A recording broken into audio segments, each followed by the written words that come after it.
안녕하십니까 여러분. 더위가 기승을 부릴 계절이 다가오는지 요즘은 길만 걸어도 등허리에 땀이 주룩 흐르는 듯한 기분이 드는 날씨가 쭉 이어지네요.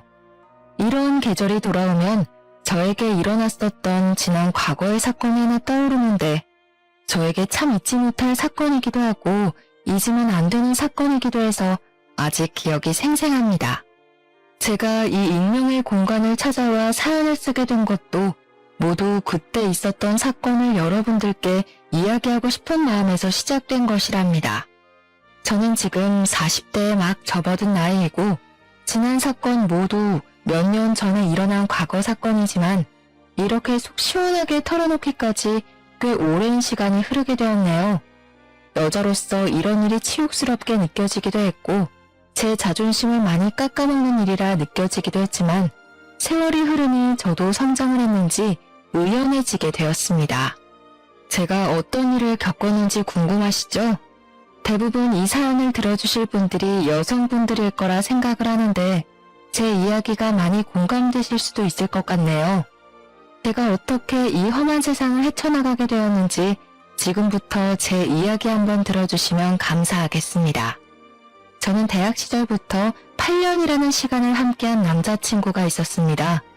8년이라는 시간을 함께하다 보니 정말 누구보다 가족 같고 누구보다 더 빠르게 제 감정을 확인하고 살펴주는 사람이어서 제가 참 많이 의지를 했던 남자였습니다.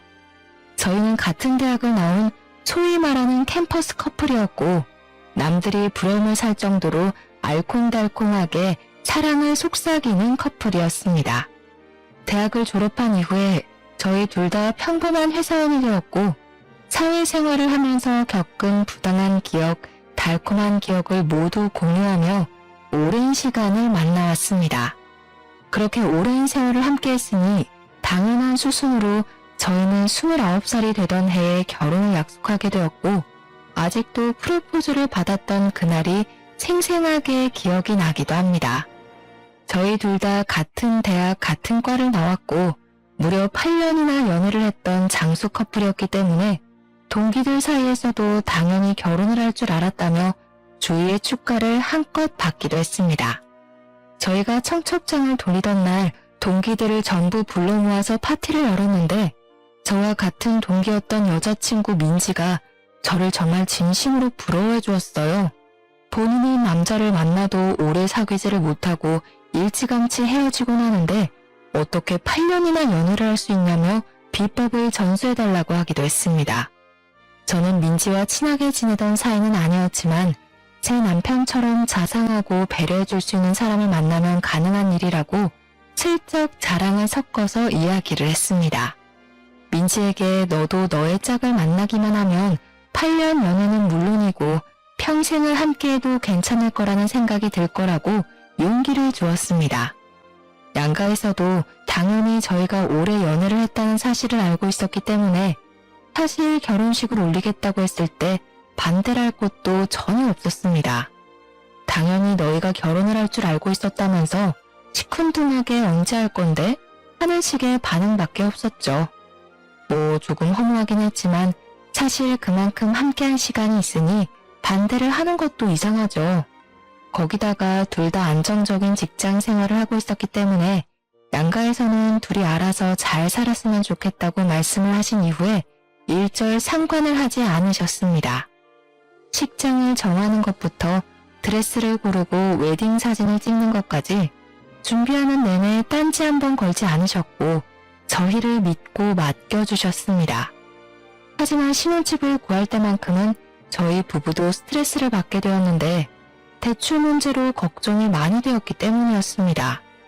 물론 직장이 있으니 직장인 대출을 받으면 되긴 했지만 이자라는 게 만만치 않게 나가더라고요. 둘이 벌어서 빚 갚는 데에만 돈을 다 쓰게 생겼더라고요. 그때 저희 아버지께서 고민을 조금 하시더니 노후자금 목적으로 구매를 해두신 아파트에서 들어가 살아보라고 양해를 해주셨습니다. 사실 그 집을 선뜻 내어주실 거란 생각은 못했던 터라 마치 로또를 맞은 것 같은 기분이 들었죠. 일단 저와 남편의 신혼집도 해결이 되었으니 행복한 일만 남았구나 생각했습니다. 시작부터 아무 걱정 없이 술술 잘 풀리는 느낌이라 행복했는데 이 행복은 역시 아주 잠깐이었습니다. 모두의 축복 속에서 결혼식을 올렸고 누구보다 행복하게 살겠다고 다짐을 한 것도 잠시. 1년이라는 시간이 흘렀을 때 저희 부부를 뒤흔드는 사건이 일어났습니다. 그것은 바로 남편이 다니던 회사가 크게 부도가 나게 되면서 남편 회사 직원들이 대거 실직자가 되어버린 사건이 일어났기 때문이었습니다. 회사 내부 사정으로 인해서 다른 외국계 계열로 인수합병이 되었는데 그 과정에서 직원의 80%가 실직 통보를 받게 되었고 제 남편 또한 예외는 아니었습니다. 남편은 저에게 미안해했지만 저는 남편이 금방 취직을 할 수 있을 것이라고 생각을 했기에 제 외벌이로도 한동안은 버틸만하다고 생각을 했습니다. 저는 남편에게 잔소리를 하고 싶지는 않았지만 젊었을 때 돈을 많이 벌어놔야 하지 않겠냐고 취업 준비를 소홀하게 하지 말라고 몇 번이고 부탁을 했습니다. 남편도 처음에는 빨리 취업을 할 것이라고 걱정하지 말라고 저를 안심시키며 큰 소리를 떵떵 쳤습니다. 하지만 이제 저희도 나이가 있고 경력직을 뽑는 자리에는 더 쟁쟁한 사람들이 몰려들고 하니까 남편의 취업이 생각만큼 잘 되지 않았습니다. 거기다가 요즘 시대가 엄청난 취업난에 시달리는 시대라고 하지 않겠습니까? 진짜 사람을 뽑는 곳도 없었습니다.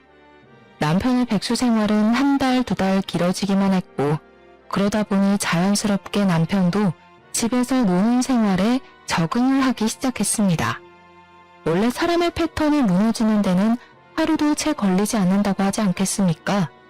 몇 개월을 집에서 놀다 보니 완벽한 백수가 되고 만 것입니다.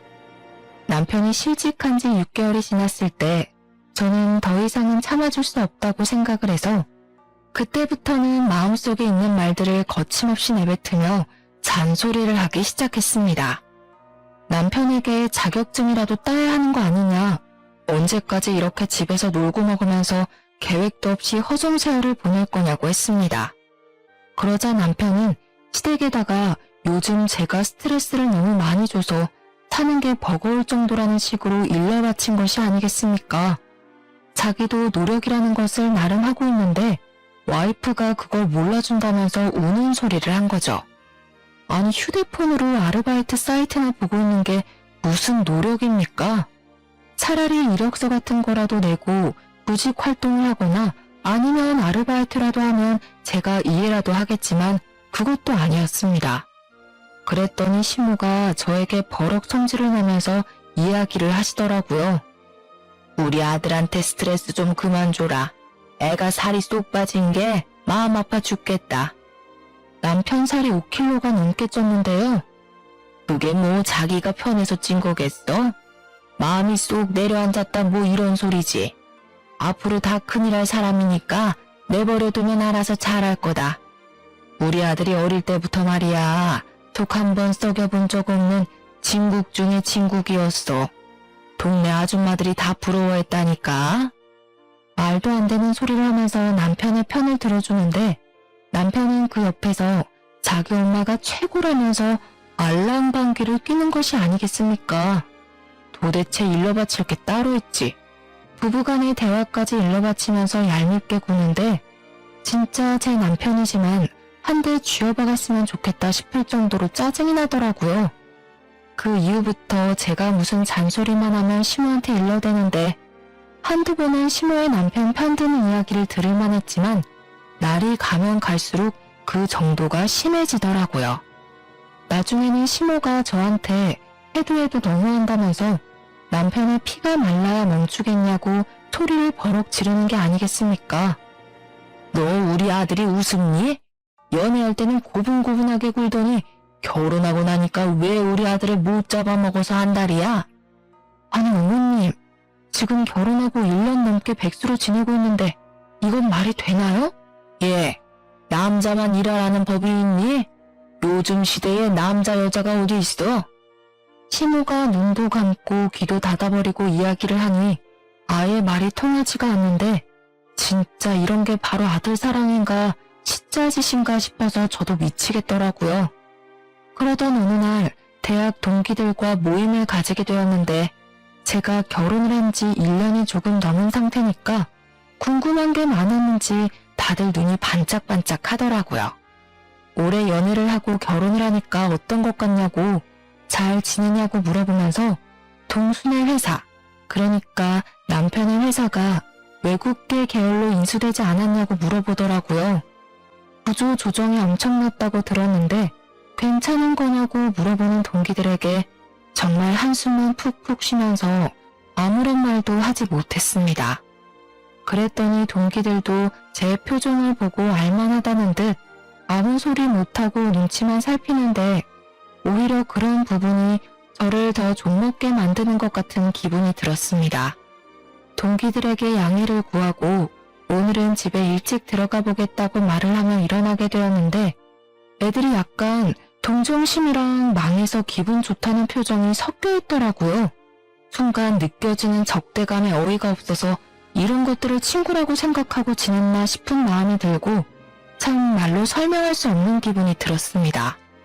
원래 남의 불행이 본인의 행복인 사람들이 덜어 존재하기는 하지만 오랜 시간 친했던 친구들이 그럴 줄은 몰랐으니까요. 아무튼 서둘러서 그 자리를 떠나는데 민지 기억하시죠? 저랑 같은 과를 나오기는 했지만 별로 친하지 않았던 그 친구가 저를 따라 나오더라고요.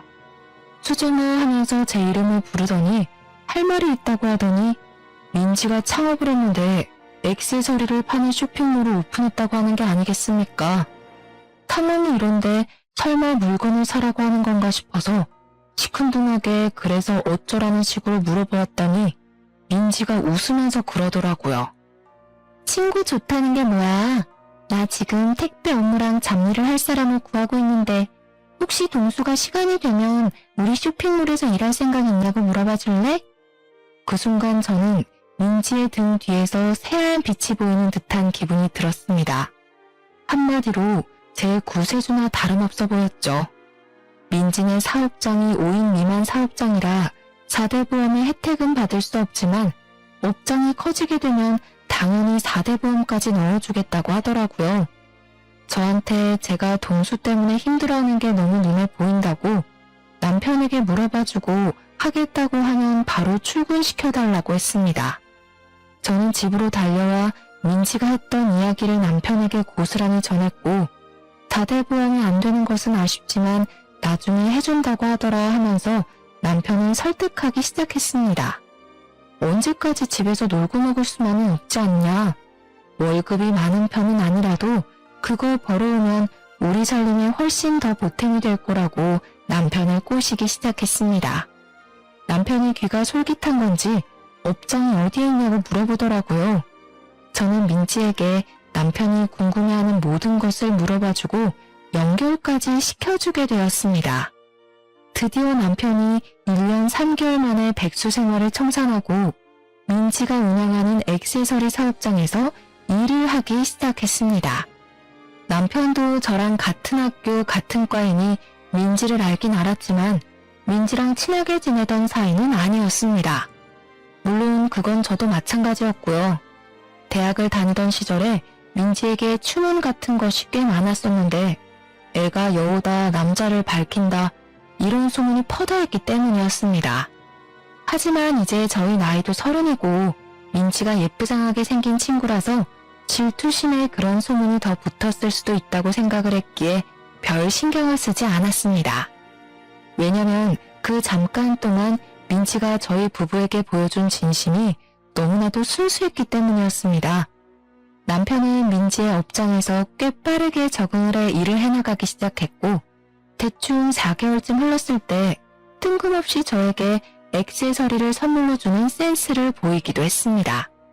꽤 비싼 브랜드의 목걸이였는데 남편이 저를 위해 선물을 사왔다는 것도 그렇고 센스 있게 제가 좋아하는 디자인인 것도 그렇고 그냥 너무 예뻤습니다. 남편이 일을 시작한 이후부터 바빠지기는 했지만 오히려 부딪히는 시간이 줄어드니까 사이는 조금 더 좋아진 듯한 느낌이 들기도 했습니다. 남편이랑 함께하는 시간이 소중해지고 좋아져서 이번 일로 인해서 우리 부부의 사이가 더 돈독해졌다고 믿게 되었습니다. 몇 주 뒤에 여자 동기들이 밥이나 함께 하자며 저녁에 모이자고 해서 남편에게 민지도 이야기 전에 들었대? 하고 물어보니까 남편이 그러는 거예요.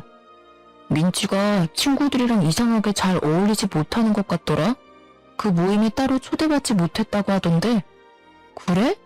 그러면 내가 민지한테 연락해서 같이 가자고 해봐야겠다. 저는 민지에게 바로 연락을 했고 같이 저녁 모임에 가자고 하니 너무 좋아하더라고요. 이렇게 순수한 친구를 왜 챙기지 않는 건지 다른 동기들에게 의문이 들었습니다. 아무튼 민지까지 불러서 여자 동기들 모임에 나가게 되었는데 아무래도 동기들 인식에 민지는 추문이 많이 따라붙은 친구이다 보니까 다들 꺼려하는 게 느껴지더라고요. 제가 나서서 오해를 풀어줘야겠다 싶어서 일부러 더 민지를 챙기기도 했고 30이 넘긴 나이가 되었으니 이제 그런 뜬 소문은 잊어버리자고 했습니다. 민지랑 한참 이야기를 하고 있는데 민지가 덥다면서 셔츠 단추 하나를 풀더라고요. 근데 민지가 차고 온 목걸이 디자인이 너무나도 낯이 익은 겁니다. 남편이 저에게 선물을 해주었던 디자인과 똑같은 목걸이인 것이 아니겠습니까? 제가 빤히 쳐다보니까 그제야 제 목에 걸린 목걸이를 보더니 어색하게 웃으면서 같은 거네 하더라고요. 아, 나는 남편이 선물로 사줬어. 민지 네 덕분에 남편이 나한테 이런 선물도 다 한다. 아, 진짜? 나도 선물 받은 건데. 오연도 대박이다. 그날 분위기 좋게 잘 즐겼다고 생각하고 미련 없이 친구들과 인사를 하고 집으로 돌아오는데 동기 중에 한 명이 저에게 전화를 해서 받았습니다. 민지, 네가 데리고 나온 거라며? 우리 나이도 30인데 겉도는 동기들 하나하나 챙겨서 같이 놀면 좋지 뭐. 인맥이라는 게 어떻게 쓰이게 될지 모르잖아. 너 민지 소문은 알고 그러는 거야? 난 걔 좀 깨림칙해. 걔 대학 다닐 때도 말 많았잖아. 도대체 우리 나이가 몇 살인데 아직도 그런 걸 신경 쓰니? 수정이 네가 아무것도 모르네. 그거 뜬 소문 아니고 대학 다닐 때 캠퍼스 커플 브레이커로 엄청 유명했잖아. 나이 먹고서는 유부남이랑 불륜하다가 걸린 적도 있다던데. 정확한 사실인지는 알 수 없지만 그런 이야기를 듣고 나니 괜히 민지의 업장에 남편을 소개해준 것인가 하는 생각이 들면서 찝찝한 마음이 들었습니다. 여자의 촉이라는 게 진짜 대단하지 않습니까? 어쩐지 찝찝한 마음이 든다고 했더니 사건이 여기서부터 제대로 터지기 시작했습니다. 남편이 어느 날부터 계속 얼굴에 어두운 그림자가 드리우는 것이 아니겠습니까? 제가 남편이 수상한 행동에 참지 못하고 무슨 일이냐고 물어보았습니다. 사실 내가 그동안 말을 하지 못한 게 있는데 내가 용돈을 받은 거 모아서 주식 투자를 했는데 그게 진짜 초대박이 난 거야. 그래서 신이 나서 조금씩 돈을 모아서 투자를 했는데 투자금의 몇 배 이상의 돈이 불어나기 시작하는 거지. 그래서 내가 너무 신이 나서 그래서 내가 대출을 받아가지고 크게 투자를 한 번 했는데 그 회사 주식이 갑자기 고꾸라지면서 원금을 다 잃은 것도 모자라 대출 빚을 지고 말았어. 저는 그 말에 너무나도 충격을 받아서 한동안 정신을 차리지 못하고 멍한 상태로 남편의 얼굴을 바라보기만 했습니다. 저는 도저히 혼자 감당해낼 수 있는 수준이 아니라고 생각이 들어서 시댁에 이 이야기를 했는데 정말 시댁에서는 뻔뻔하게 나오는 게 아니겠습니까? 남자가 살면서 그런 실수도 한 번쯤은 할 수 있지. 너도 돈 벌고 있지 않니? 같이 벌어서 갚아나가면 얼마 안 걸릴 거다. 저희가 부모님의 노후자금이나 다름없는 아파트에 들어와 대출 없이 살기 시작한 이유가 돈을 모으기 위해서였는데 갑자기 여기서 예상치 못한 구멍이 뚫린 거죠. 저는 고민에 쌓여 결국에는 이자를 지불하는 게 더 손해라는 생각에 붓고 있는 적금을 깨겠다고 했더니 남편이 저에게 기가 막힌 묘수가 있다는 게 아니겠습니까?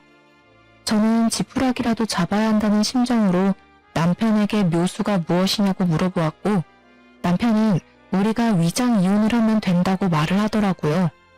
저는 순간 제가 무슨 소리를 들은 건가 싶어서 뭘 하자고 하는 거냐고 다시 한번 되물어봤는데 남편이 위장 이혼이라고 대답을 하더라고요. 내가 주식 투자를 한 사람들끼리 모여있는 톡방에 들어가 있는데 거기서 지금 다들 위장이혼을 한다고 난리래. 투자 손실 난 것만큼 어쨌든 갚아야 하는데 내 명의로 된 재산이라도 지켜야 하지 않겠나, 뭐 이런 의미로 한다더라고. 남편의 말에도 일리가 있다는 생각이 들었습니다. 모든 재산을 제 명의로 돌려놓고 위장이혼을 하면 남편이 파산 신청을 해도 안전하니까요. 물론 이런 일이 불법이라는 것을 알고는 있지만 정작 제 코가 석자의 마당에 물불 가릴 때가 아니지 않겠습니까? 거기다가 남편이 계속해서 저를 설득해오니 저도 혹하더라고요. 어차피 주소나 시댁으로 바꾸는 거고 같이 사는 거야 문제가 없다고 서류상으로만 이혼을 하자고 하더라고요. 저는 한 달 동안 고민을 하고 남편의 꾸준한 설득 끝에 결국 위장 이혼이라는 것을 하게 되었습니다. 저희 부부는 서류상으로 협의이혼을 진행했고 아이가 없었기 때문에 한 달 만에 이혼이 성립되었습니다. 그런데 이혼을 마무리 지은 그날부터 남편이 정말 제 눈에도 보일 정도로 변하기 시작했습니다. 저는 급작스러운 변화에 상황 파악이 잘 되지 않을 정도였습니다. 분명 우리는 서류상으로만 이혼을 했음에도 불구하고 남편은 정말 저와 이혼을 한 사람처럼 굴기 시작한 것입니다. 시댁에서 잠을 자고 오겠다고 언제 빚쟁이가 찾아올지 모르니 시댁에 붙어있는 게 좋겠다는 변명을 일삼았습니다. 시댁에서는 저희의 위장 이혼을 몰랐거든요. 남편이 굳이 위장 이혼을 하는 마당에 양가에 알릴 필요가 있겠냐고 했던 터라 말을 하지 않았던 것이었습니다. 남편은 그 이후에도 이 핑계 저 핑계 댈 수 있는 모든 핑계는 다 대면서 집에도 안 들어오기 시작했습니다.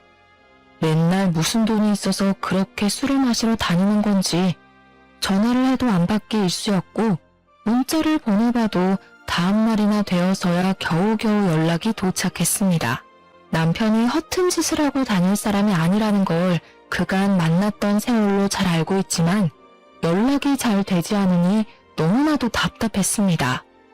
혹시 빚쟁이들에게 해코지를 당하고 있는 건 아닌지 저는 매일매일 불안한 생활을 하게 되었습니다. 하도 걱정이 되니까 민지에게 가끔 남편이 일을 잘하고 있는지에 대해 물어보았고 민지는 저에게 출근도 잘하고 있고 일도 잘하고 있다는 상투적인 답장을 보내주었습니다. 그런데 자꾸 제 머릿속에 이러면 안 되지만 동기 친구들의 말이 문득문득 떠오르는 겁니다. 민지가 유부남이랑 불륜을 저지른 적도 있다던 그 말이요. 저는 애써 무시를 하려고 애를 썼지만 그러면 그럴수록 집에 오지 않는 남편에 대한 불신과 의심만 커져갔습니다. 그러다가 판도라의 상자를 제대로 열어버리고 말았습니다. 하루는 동기가 저에게 조심스럽게 당장 만날 수 있냐고 시간 되면 잠깐 보자고 연락이 왔더라고요. 시간이 된다고 만나자고 하고 제 답답한 속을 털어놓을 겸 만났는데 그 동기가 계속해서 제 눈치를 살피는 게 아니겠습니까? 뭔가 하고 싶은 말이 있어 보였습니다. 무슨 일이냐고 물어보니 저에게 고민 끝에 사진을 하나 보여주는데 백화점 액세서리 매장에서 제 남편이랑 민지가 팔짱을 끼고 쇼핑을 하고 있는 사진이었습니다. 제가 놀라서 동기를 바라보니까 동기가 저에게 드디어 하고 싶은 말을 하더라고요. 이거 봐, 이 둘이 바람난 거 아냐? 행동이 너무 자연스러워서 나도 모르게 사진을 찍었다니까. 지난주 이후에 선물 받은 건 없어? 요즘 대출 문제 때문에 남편이랑 연락도 잘 안 되고 집에도 아예 안 들어와. 이 정신 나간 년놈들이 바람났네. 내가 민지 조심하라고 몇 번을 말했어? 걔 이런 적이 한두 번이 아니라니까. 내가 수정이 네가 민지 챙길 때 정신 나갔냐고 물어봤던 거 기억하지? 동기는 저에게 열불을 쏟아내며 말을 했지만 저는 그 사진에서 눈을 떼지 못하며 아무 소리도 듣지 못하는 사람처럼 한참을 멍하니 있어야만 했습니다. 그래서 저는 남편을 미행해서 제가 생각하는 것처럼 정말 둘이 바람을 피우는 게 맞는지 확인을 해보기로 결심을 하게 되었습니다. 드라마에서 보면 다들 잘만 흔적을 찾아내고 현장을 잡아내던데 현실과 드라마는 엄청난 차이가 있더라고요. 들키지 않으려고 애를 쓰다 보니까 남편을 놓치게 되는 일이 다반사였고 뭐 하나 제대로 된 정보를 캘 수가 없어서 저는 큰 마음을 먹고 개인 흥신소를 이용하기로 했습니다. 이 사람들은 전문가라는 확신이 있다 보니까 적어도 제가 찾아내는 것보다는 낫겠다 싶어서 거금을 주고 그 사람들에게 미행을 부탁했습니다. 역시 돈이 좋긴 좋은 건지 미행을 시작한 지 3주 만에 건수를 제대로 잡았다면서 연락이 왔더라고요. 흥신소 사람들이 찍어준 사진은 정말 전문가가 찍었다고 말을 해도 손색이 없을 정도로 완벽했습니다. 둘이 같이 밥을 먹고 술 먹고 같은 차를 타고 같은 집에 들어가고 정말 믿을 수 없던 남편의 불륜 현장 사진을 보고 저는 제 손이 부들부들 떨리는 것을 멈추지도 못하고 그렇게 분노에 휩싸이게 되었습니다. 어떻게 위장 이혼이라는 것을 한 지 5개월 만에 이런 일이 일어나게 된 건지 전 정말 이 두 연놈들의 계략에 넘어갔다는 생각 말고 다른 생각은 안 들더라고요. 하지만 제가 이대로 곱게 보내주면 안 되지 않겠습니까? 누구 좋으라고 제가 그런 짓을 하겠습니까? 이렇게 된 거 돈이라도 제대로 뜯어내야겠다는 생각을 하게 되었습니다. 이미 이혼이 마무리된 상태였기 때문에 위자료나 재산 분할 청구 소송을 할 수 없었거든요. 저는 남편에게 아무것도 모르는 척 연락을 하게 되었고 한참 만에 연락이 된 우리 남편은 저에게 퉁명스럽게 무슨 일 때문에 전화를 하냐고 물어보더라고요. 저는 남편에게 부부 사이에 무슨 용건이 있어야지만 연락을 해야 하는 거냐 말하고 싶었지만 큰 그림을 위해 꾹 참고 큰일이라도 난 듯 연기를 하기 시작했습니다. 여보 어떡해. 우리가 위장 이혼한 거 우리 부모님은 모르시잖아. 우리 엄마가 갑자기 계단에서 굴렀는데 허리를 다쳐서 뼈 수술을 해야 한대. 근데 허리 수술 엄청 비싼 거 알지? 혹시 내가 급하게 쓸 돈 없어서 그런데 당신이 좀 보내줄 수 있어? 내가 돈이 어디 있어. 우리가 빚 때문에 위장 이혼한 거 까먹은 거야? 그러면 시댁이라도 말을 해서 빌려면 안 돼? 아니면 민지한테 가불이라도 해달라고 하면 안 돼? 내가 민지 찾아가서 물어봐야겠다. 남편은 제가 일부러 민지 이야기를 꺼낸 줄도 모르고 무척이나 당황해하는 게 아니겠습니까? 제가 당장이라도 만나러 갈 것처럼 구니까 한참 고민이라더니 알겠다고 하더라고요. 알겠어. 그러면 내가 한번 마련을 해볼 테니까 조금만 기다려줄 수 있어? 남편은 1시간 동안 돈을 빌리려고 알아보러 다니기라도 한 것인지 1시간 뒤에 저에게 정확하게 얼마가 필요한 거냐고 물어보았고 저는 일부러 큰 액수를 불렀습니다. 냅다 수술비 2천만 원에 입원을 장기간 하고 재활치료도 해야 하는 입장이니 넉넉하게 3천만 원 정도가 있으면 좋을 것 같다고 말을 했습니다. 제가 협의이혼을 했으니까 위자료를 못 받지 않았겠습니까? 제가 법정 위자료를 찾아보니까 대충 3천만 원 받으면 많이 받은 거라고 하더라고요. 특히 불륜으로 인해 유책 배우자에게 위자료를 받을 경우 그 정도 받을 수 있다고 해서 3천만 원을 부른 것이었습니다. 그랬더니 남편이 2시간 뒤에 제 통장으로 정말 3천만 원이라는 돈을 보낸 게 아니겠습니까? 남편이 순순히 보내주니까 돈을 더 뜯어내도 되겠다는 마음이 들더라고요.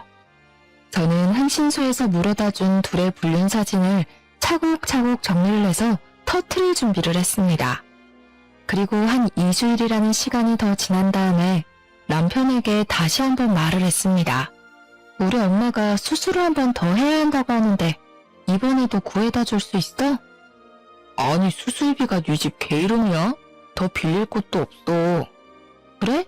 우리 그럼 그냥 다시 합치자. 그게 무슨 소리야? 나 솔직히 내 이름으로 빚 없는 거 불안해. 당신이랑 같이 갚는다는 든든한 보호막이라도 있어야 내가 버티면서 살 수 있을 것 같아. 당신도 혼자 대출 빚 가진 거 불안하지 않아? 우리 같이 살면서 둘이 갚자 그냥, 응? 다시 혼인신고하자. 저는 말도 안 되는 소리를 하면서 남편에게 혼인신고를 다시 하자고 졸랐습니다. 하지만 남편이 제 말을 들어줄 리가 없지 않겠습니까? 민지랑 바람을 피우고 있는데 저랑 왜 혼인신고를 하고 싶겠어요? 자기가 다시 알아보고 돈을 빌려오겠다고 하더라고요.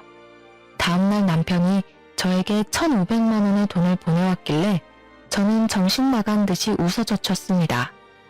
이거면 충분하겠지? 한 500만 원 정도는 더 필요할 것 같은데. 야, 너는 모아둔 돈도 하나 없어? 도대체 여태 직장 생활하면서 돈을 다 어디에다가 쓴 거야? 나는 적어도 당신처럼 빚은 안 만들었잖아. 아무튼 500만 원 더 못 구해? 그럼 어떡해. 우리 그냥 다시 합치자니까. 나 불안해.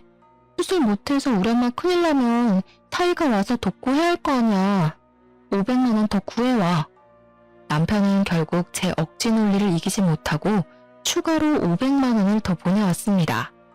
제 통장에 찍힌 5천만 원이라는 돈을 보니까 마음이 엄청나게 든든해지더라고요. 저는 이제 마지막을 장식하기 위해서 모든 걸 다 터뜨리기로 마음을 먹었습니다. 당연히 모든 사람들이 알 수 있을 만큼 크게 쪽팔림을 주면서 불륜 사실을 폭로하고 싶었는데 대학 동기들 몇 명에게 말을 하니 너도 나도 도와주겠다고 하는 게 아니겠습니까? 정말 친한 동기 몇 명끼리 모여서 계획을 짜다가 기가 막힌 것을 알아냈습니다. 동문회 연말 모임이 코앞으로 다가왔다는 사실을 말입니다. 민지가 운영하는 액세서리 업장이 잘 되고 있는 상태였고 인터넷에 후기도 꽤 많이 올라오고 있는 중이었는데 이참에 이 사업장도 쫄딱 망하게 하고 싶었습니다. 저희들은 연말 모임에서 찌라시처럼 뿌릴 둘의 불륜 사진이랑 그동안 있었던 모든 일들을 정리해서 프린트물을 만들었고 만발의 준비를 해서 동문회 연말 모임에 참석했습니다. 그날 민지는 자랑스러운 동기상을 받기로 되어 있었는데 이게 사업이 잘 된 사람들이 허세를 떨듯 동문회에 기부를 하면 주는 상이거든요. 한마디로 나 돈 잘 번다 하고 자랑하면서 받는 상인데 저희는 민지가 상을 받으러 올라가는 타이밍을 노리기로 했습니다. 동문회 모임에서 따로 떨어져 앉아있긴 했지만 연신 눈빛을 주고받는 남편과 민지를 보면서 저는 피해 복수를 결심했습니다. 드디어 민지가 호명이 되어 상을 받으러 올라갔고 그 순간 저는 단상으로 성큼성큼 올라가 상을 수상하는 민지의 옆에서 프린트물을 뿌려댔습니다. 우리 여자 동기들은 각각 테이블을 돌면서 저 대신에 그 프린트물을 사람들에게 하나하나 전해주기 시작했습니다. 동문회에 온 선배, 후배, 교수님들 모두 할 것 없이 그 불륜 행각이 담긴 사진들을 보게 되었고 사람들은 충격적인 사실에 웅성웅성거리며 민지와 남편을 보더라고요. 아무래도 남편과 민지를 아는 사람들이 꽤 있었고 저랑 8년이란 세월을 연애했다는 것도 대부분 알고 있었던 사람들이니 충격이 컸을 법도 했습니다. 남편과 민지를 이상한 눈으로 바라보는 사람들이 늘어나자 그 둘은 얼굴이 사색이 되어서 발버둥을 치기 시작했습니다.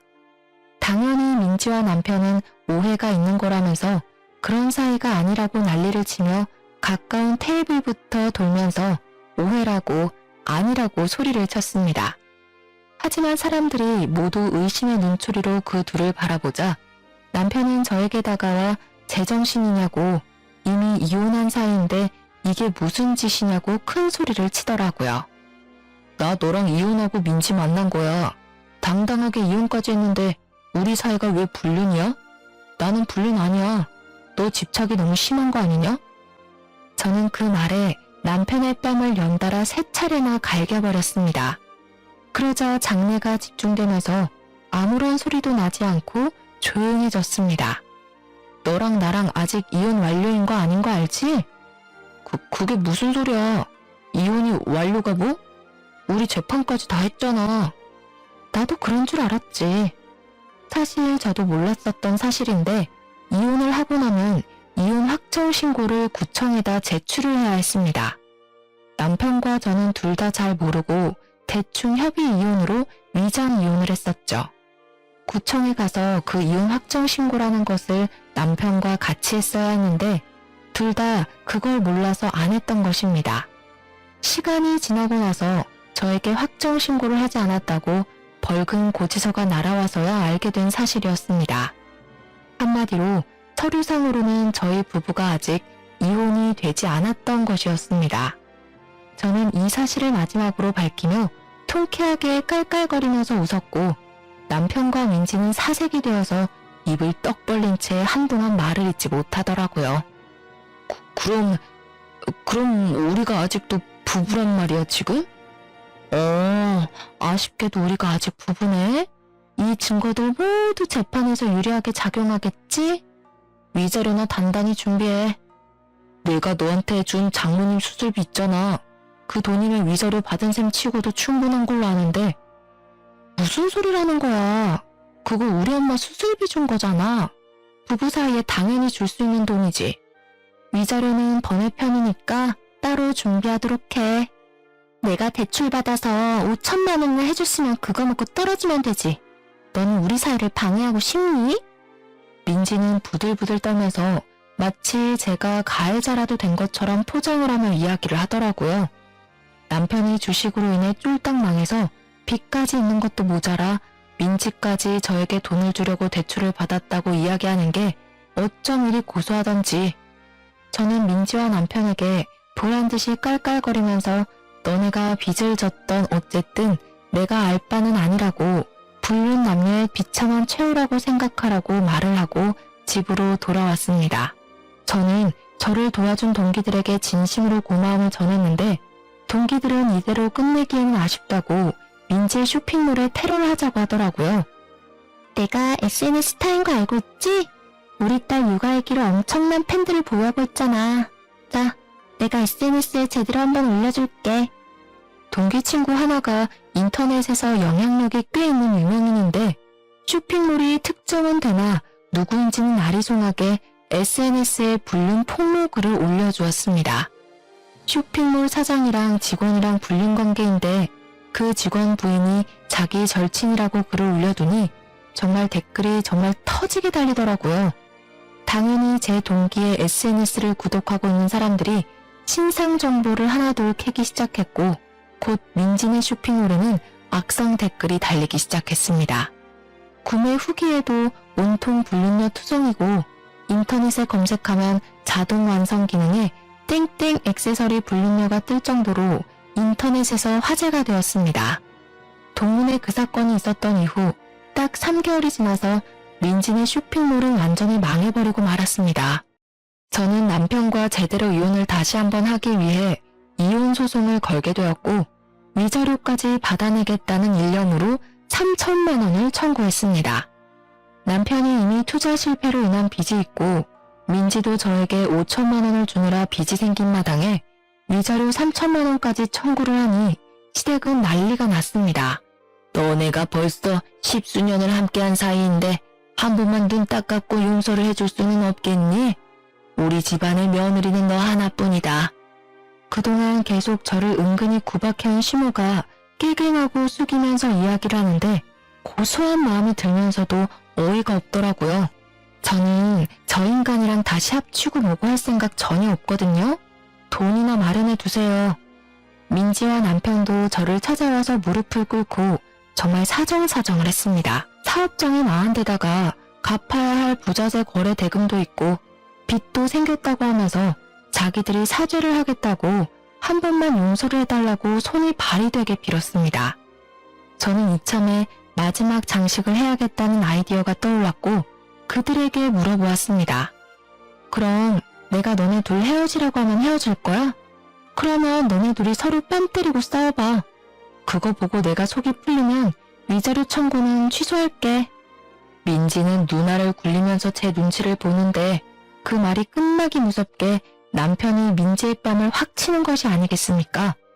민지는 뺨을 얻어맞고는 지금 자기를 때린 거냐면서 남편의 머리채를 잡고 쥐어 흔들기 시작했습니다. 갑자기 둘이 치고받고 싸우면서 물어뜯는데 그걸 보고도 저는 별 감흥이 생기지 않더라고요. 통쾌하긴 했지만요. 도대체 얼마나 세기말 사랑인가 궁금했는데 고작 그런 걸로 서로 뺨 때리고 머리 쥐어뜯고 싸우는 꼴이 우습기만 했습니다. 제가 그 자리를 박차고 일어나 나오는데 갑자기 둘 다 거짓골을 하고 따라와서는 자기들이 이렇게까지 했으니 3천만 원 청구한 거는 물러주냐고 하더라고요. 내가 왜 그래야 하는데? 너네 둘이 싸우든 말든 헤어지든 말든 지지고 볶던 관심 없어. 나는 그냥 내가 받아야 할 돈 받는 거야. 너한테는 혼인 파탄 책임 위자료, 너한테는 상간녀 위자료. 그러고는 침 한 번 시원하게 그들의 발 앞에 뱉어주고 당당하게 뒤돌아 나왔습니다. 그 이후요, 당연히 제가 이혼 소송에서 승소를 했고요. 위자료 또한 1천만 원을 받게 되었습니다. 조금 아쉽긴 하지만 법원이 호락호락하진 않더라고요. 그래도 1천만 원이라는 위자료를 각각에게서 챙기게 되었으니 총 7천만 원이라는 돈을 그 둘에게서 뽑아낸 격이었습니다. 신혼집은 부모님 명의였기에 남편의 짐은 다시 댁으로 보내버렸고 저는 다시 친정으로 돌아와 직장 생활 열심히 하고 있는 중입니다. 남편과 민지는 둘이 서로 뺨 때리고 싸운 이후에 감정의 골이 깊어진 건지 뭔지 헤어졌다는 소문이 귀에 들려오더라고요. 남편은 폐인이 다 되어서는 저에게 울면서 한두 번 전화가 오긴 했었는데 제가 미쳤다고 그런 전화를 받아주겠습니까? 차단했습니다. 저는 솔직히 속도 많이 상하기도 했고 우울함이 찾아오기도 했었습니다. 그런 찌질이를 10년이 넘는 시간 동안 내 사람이다 하고 지낸 게 억울해서요. 이 마음을 훌훌 털기 위해서 저는 마음치료소에서 상담을 받기도 하고 새로운 취미를 하나 가져보라고 해서 테니스까지 시작을 했습니다. 몸을 안 쓰다가 쓰려고 하니까 삐걱거리기도 하고 멍도 들고 힘이 들긴 한데 운동하면 막 아드레날린이 샘솟는 기분이더라고요. 우리 부모님께서도 저에게 고생 많았다고 잘 대처한 거라고 해주셔서 지금은 진짜 마음 다 털고 행복한 생각만 하면서 살고 있습니다. 몇 년이 지난 지금 저는 여전히 대학 동기들과 잘 지내고 있고 남편이랑 민지는 얼굴도 들이밀지 못하고 쥐 죽은 듯이 산다고 하더라고요. 이래서 남의 마음에 상처를 주고 뒤통수를 치면 안 된다는 걸 다시 한번 깨달았습니다. 결국 자기들에게 부메랑이 되어서 돌아오지 않겠습니까? 앞으로는 다들 저처럼 당하지 마시고 부디 정신 똑바로 차리고 세상을 살아가셨으면 좋겠습니다. 그리고 만약 이런 뒤통수를 맞았더라도 꼭 의연하게 대처하시길 바라면서 저의 글은 여기서 줄이도록 하겠습니다. 감사합니다.